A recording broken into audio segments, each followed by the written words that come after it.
May mga kilos ang tao na hindi mo maririnig pero ramdam mo. At kapag ang isang babae ay nahuhulog sa isang lalaking tahimik pero matatag ang loob, nagbabago siya sa paraang mahirap itago.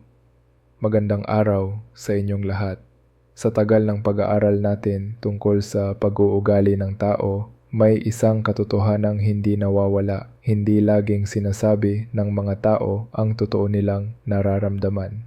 Mas madalas, lumalabas ito sa mga pinong pagbabago, mga pasya, mga mata, mga kilos na akala mo ay walang kabuluhan pero napakalalim pala ng pinanggagalingan. At kung ang babae ay naaakit sa isang lalaking hindi madaling basahin, isang lalaking tahimik, independyente, hindi naghahabol ng kumpirmasyon, iba ang nagaganap. Hindi ito yung tipikal na kwento ng kilig. Hindi rin ito rom-com na predictable. Ito ay seryosong paglipat ng loob, isang emosyonal na reaksyong bihira, halos lihim, at kadalasan ay hindi niya mismo napapansin.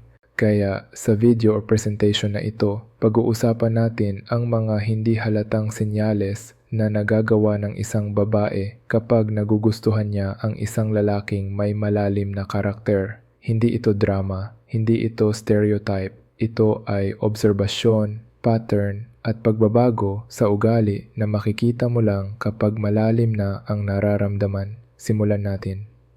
Part 1. Umaabot ang paghanga niya sa pagbabago ng pagkatao.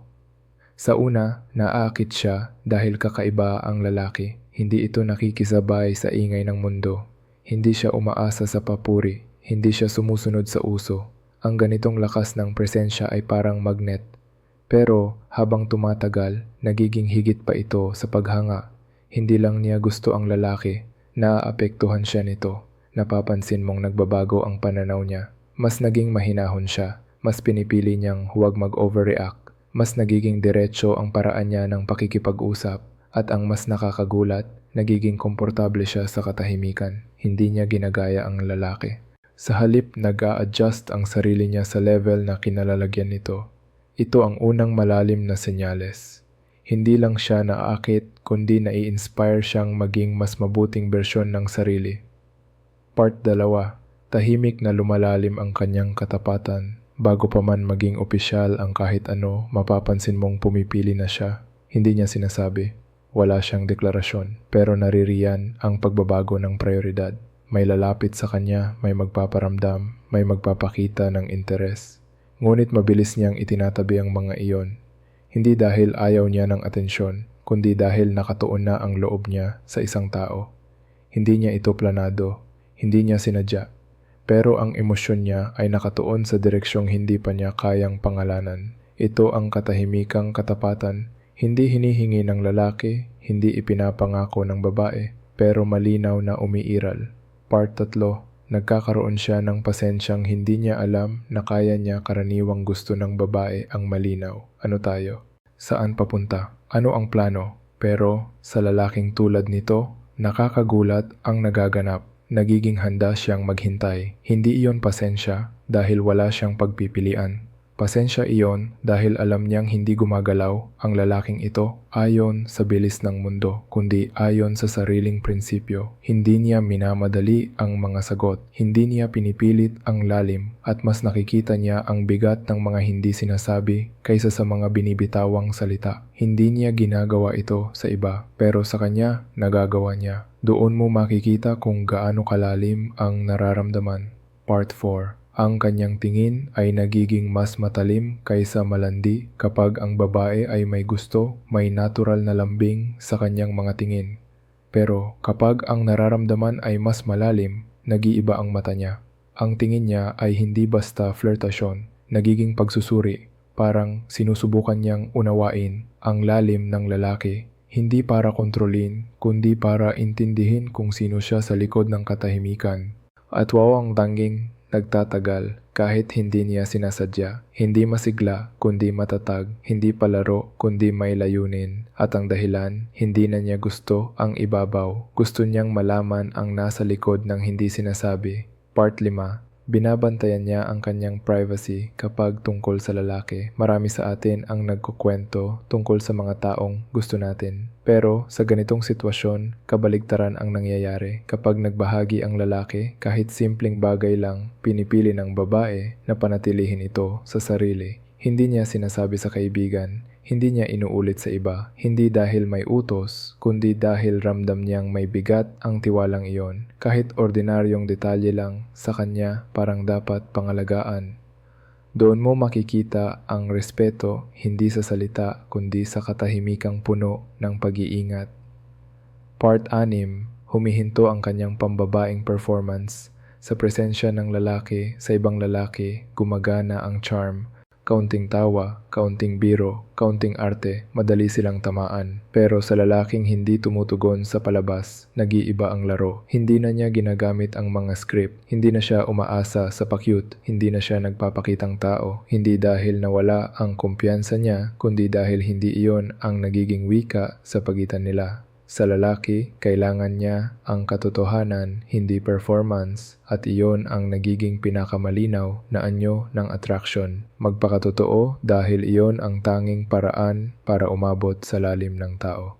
Part 7. Sinusubok niya ang lalim ng lalaki, hindi para mang-away, kundi para makilala siya. Hindi niya gusto ang gulo. Hindi rin niya hinahanap ang drama. Pero mapapansin mong minsan ay hinahamon niya ang lalaki. Sa ideya, sa paninindigan, sa pananaw. Bakit? Dahil ang tunay na respetong ibinibigay niya ay hindi nanggagaling sa pagpayag sa lahat. Nanggagaling ito sa pag-intindi kung hanggang saan ang limitasyon ng lalaki. Gusto niyang malaman ang totoo.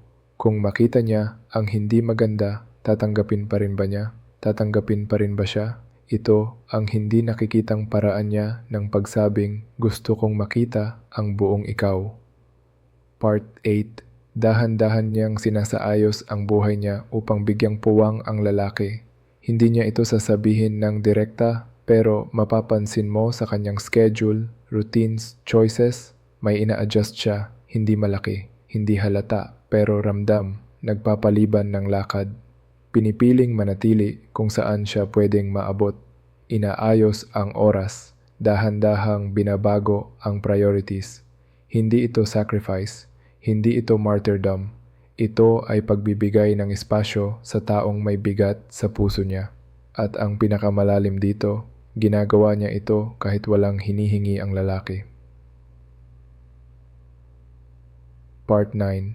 Ginagaya niya ang kalayaan ng lalaki pero mas pinatitibay ito. Sa halip na maging needy, nagiging mas independent siya.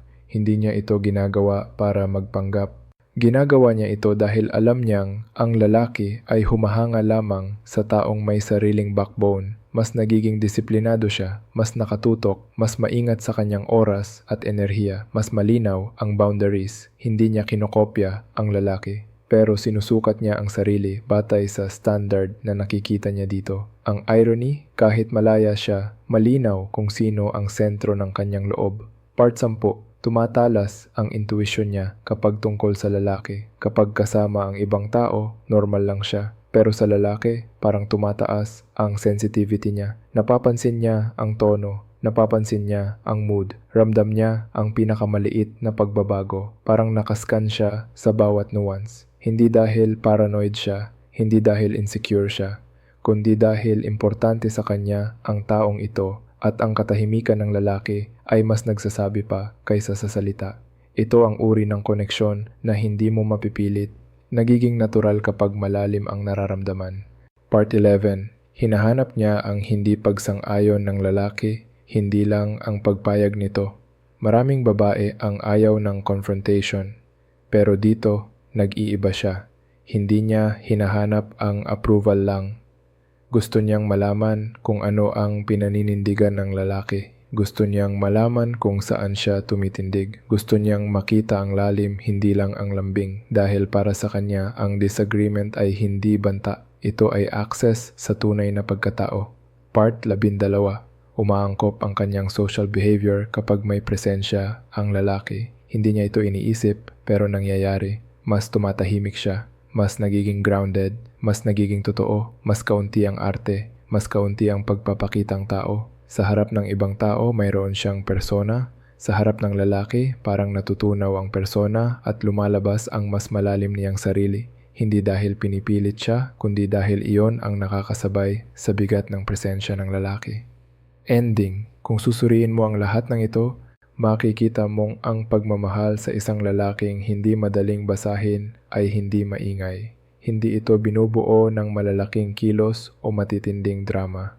Nagsisimula ito sa maliliit, halos di halatang pagbabago, sa pasensya, sa pagpili, sa katahimikan, sa pagbangga sa sariling hangganan. Ang lalaking hindi naghahabol ng pansin ay nagiging sentro ng kanyang mundo, hindi dahil hiniling niya, kundi dahil ang pagkatao niya ay natural na nakakahatak at iyon ang pinakamalaking tanda na malalim ang nararamdaman ng babae. Nagbabago siya, hindi dahil kailangan, kundi dahil mahal niya ang taong nakapagpapalabas ng pinakatotoo niyang sarili.